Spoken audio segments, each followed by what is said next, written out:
Hi guys, welcome to another video.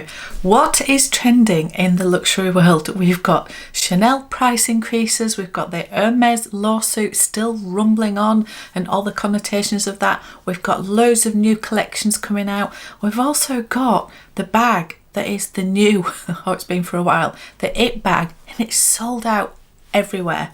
What am I talking about? Let's get going. So let's talk about Hermès and the Hermès lawsuit. I'm not going to go through all of this again. I've done many a video based on the Hermès game, the journey, how my particular relationship has changed with Hermès, and that my Hermès buying days seem to be over. So yeah, I won't regurgitate all of that. Also, I did a video based on the lawsuit and my thoughts on that, so I won't go through all of that again, but I did want to just address a couple of the comments because I just thought they were interesting. And this lawsuit is not going away anytime soon, so it's still a trending topic. So a lot of you guys were very much, well, how ridiculous to spend all that money. So it's your own fault. Nobody is making you buy anything, nobody's forcing you to do anything. So a lot of people came down on the side of, well, how can you then like sue the company? It's your doing, you did it, it was your choice. And maybe it was the inference that you maybe offered a bag and maybe then you weren't offered a bag.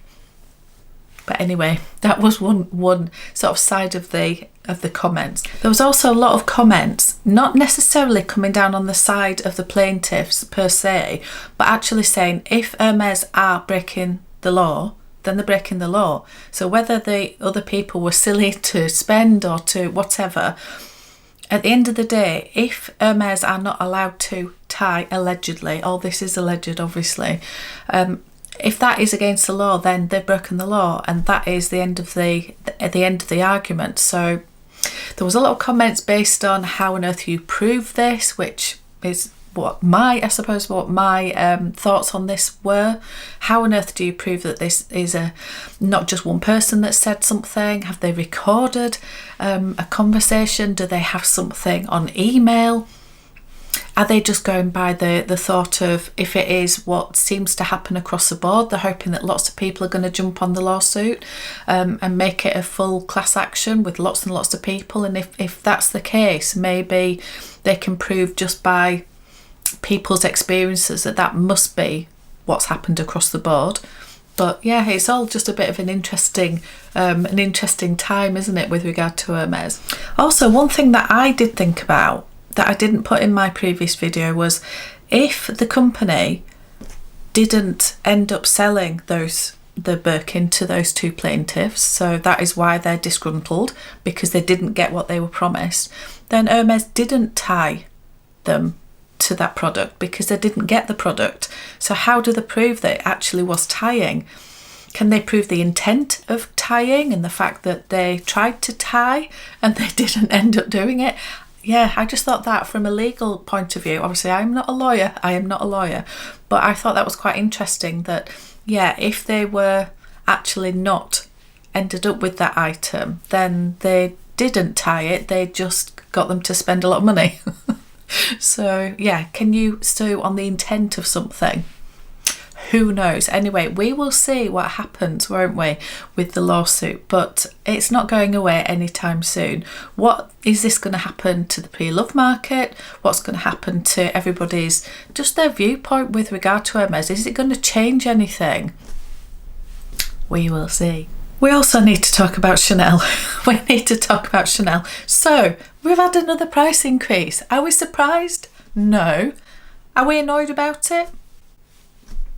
No, I'm not. To be honest, it is beyond for me. I still cannot fathom the prices at Chanel, but I'm not surprised they're keeping putting their prices up. I'm not annoyed about it because I don't really care.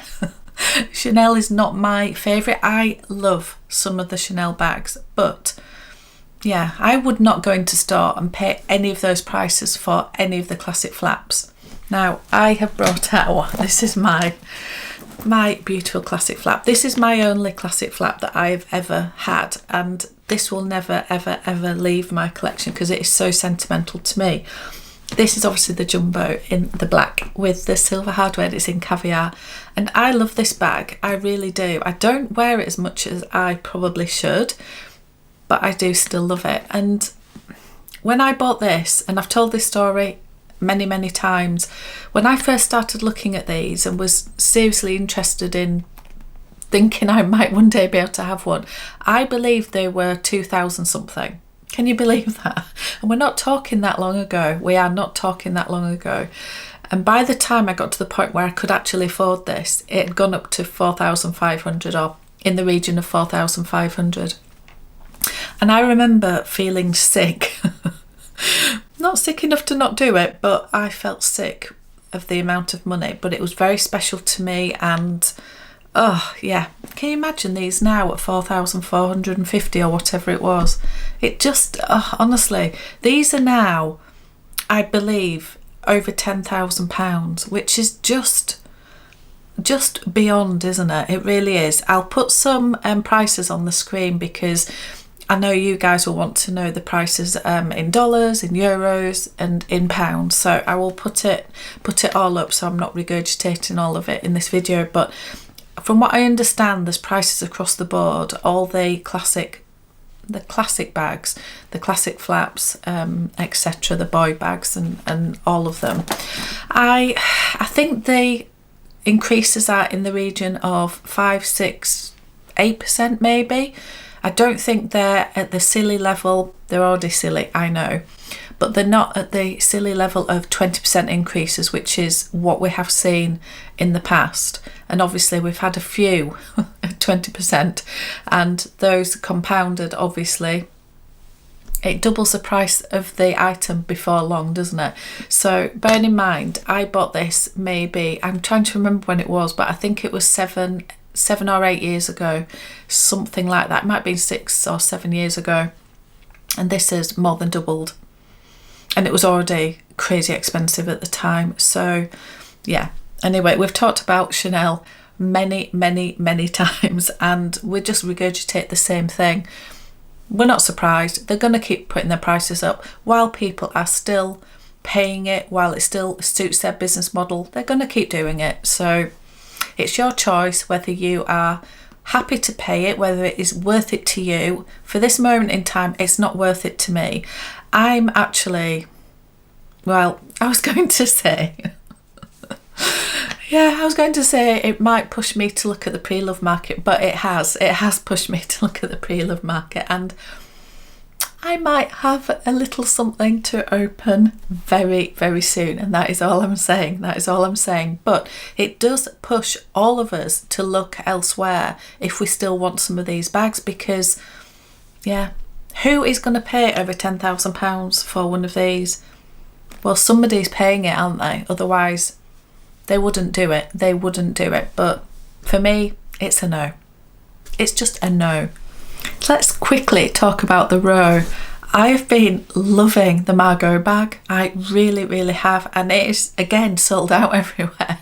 And I think the more that we all talk about it, the more that it's getting sold out, isn't it? It's just the nature of it. And I think the Row must be rubbing their hands at the moment. They must be thinking they don't really need to do anything that they're not already doing, and everybody's going out and buying these bags because some of the top very huge influencers are buying them. And whether they're buying them, whether they're gifted them, I don't know any of that, but yeah, they seem to be pushing them online, and it's got even people like me going to have a look at them because I'm intrigued. So this is what branding and marketing is all about, isn't it? So that, coupled with the fact that yeah, Hermès, it's all over the place at the moment for people to try and get their hands on them, and then the pre-loved prices are just ridiculous, and anyway, it just goes on and on. So it falls straight into the hands, doesn't it, of the Row, who are quietly in the background just minding their own business and selling out all their bags.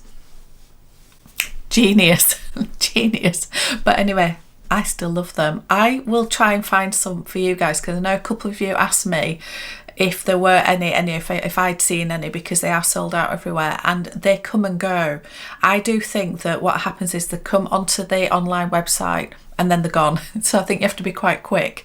But I will scour the internet for you, and I will put some links in my description box if I can find any, because yeah, if you really want one, you have to be quick. You have to be quick. We also need to talk about Louis Vuitton, and a couple of new collections have come out. The first one is from Tyler the Creator, and yeah, I've just watched Meredith's video, and no, I didn't know who it was either. And I thought I was pretty aware of things in the world, but no, I didn't know who it was either. So yeah, I wouldn't be buying any of these things based on the fact that it's him, because I don't know him at all. I'm with you, Meredith, on that. And I'm even older than you, so I've probably got even less chance of knowing who he is. However, looking at the collection, I did get the lookbook a while ago from my gorgeous S.A. James from LV in New Bond Street, and I was quite interested, I have to say, but now I've sort of seen them, I don't think they're for me. Now, this is the reason why. Obviously, it's part of the men's collection, but a lot of the bags, anyone can wear anything, can't they? So, yeah, I would be interested in the bags, as I always am. I'm always interested in the bags. So why don't I love them? Well, I thought I would, because I thought they were harping back slightly to the multicolour. Where's my multicolour? Down here somewhere. I thought they were harping back to that, the Murakami collection, and so I thought, yes, there's going to be a bit more colour, but actually, as Meredith actually called them, they are chocolate or vanilla, and I don't like either. I don't like either. I don't love brown. I love the LV monogram, and it is the only brown that I will tolerate. And I think it is just because I love Louis Vuitton so much, and I'm conditioned to love Louis Vuitton. So I tolerate the monogram. Other than that, I don't love brown. I don't love tan. I don't love beige. I don't love all of those sort of neutrals. I like the blacks and the greys and the navies and the burgundies and the deep greens and things like that. So yes, if this had have come out in black, I'd have been all over it, I think. And even if it had come out in white, I might have been interested. But the fact that it's like a vanilla, it's like a yellowy undertone, no. I don't. It's not for me. And also the brown is just a no. I think it's cute. I quite like how it's not the LV and the emblems. They look like they're sort of hand-drawn. I quite like all of that. The rest of it, no. Now, there is another collection out at the moment and just launched from LV, and it is the Nautical collection. And I do like this. I honestly do like this. This has got something just slightly different about it. So I'm just looking at some of these are just on my phone, so I'm just looking at some of the bags, and the carry-all, it's just really nice. And again, you might say, well, it looks a little bit vanilla. But whether because it's got like the multicolour with it rather than like a brown tinge, I don't know. I do quite like it. I think it looks really, really nice. Also, this collection includes the navy, the empreinte leather. I love navy. You guys know that. If this had come out in the navy empreinte leather and it was some of the styles of bags that I really like, I would be all over it. But it always really annoys me that Louis Vuitton always bring out the limited edition Neverfulls in the I just don't love the I just want the straps to be slightly longer, or for them to do limited edition in the GM. Must be their bestseller. They know what they're doing. Their business model must be telling them that. But for me personally, anyway, I would love one of those. Say the Neverfull in navy empreinte leather, but with longer straps. Can we do that, please, Louis Vuitton? Please. Also, as part of this collection, the Nautical collection, is the very pastel damier print. This is not for me. It's too pastel. It's very summery. It's very beautiful. I understand that, you can see that with a beautiful white maxi dress, or I don't know. I'm just imagining who's going to wear these types of prints, but I can understand that these are absolutely beautiful. They're too pale and pastel for me. There's also a new bag called the Ellis bag. Now, I haven't seen this before. It looks like an oval shaped trunk. It looks really, really interesting. Yeah, I don't think it's very usable. It's not very usable, and it's very, very expensive, but it's really, really nice. The only other thing in this collection that I can see are there's some things with rope detail which lends itself to nautical. Go 1/4 bag, not for me, but I can see why they've done that. And then I think there's a petite mal as well that's got like the LV in rope on it. Again, they're not for me. I don't like that typical nautical type of seaside, or yeah, it's not for me. It's not for me. But there are some interesting things in this collection, and I might be going soon to see some of this collection. So yeah, I will keep you posted. I just want to leave it with my parting thought. This is my final thought of the video, and it is regarding Chanel. If the prices are too high, find something else. There's so many other brands out there. There's Pre-Loved, there's all sorts of other options. You always have options. Even when you feel you don't, you do. Anyway, hope you have a really lovely rest of the day, and thank you so much for watching. I will see you on another one.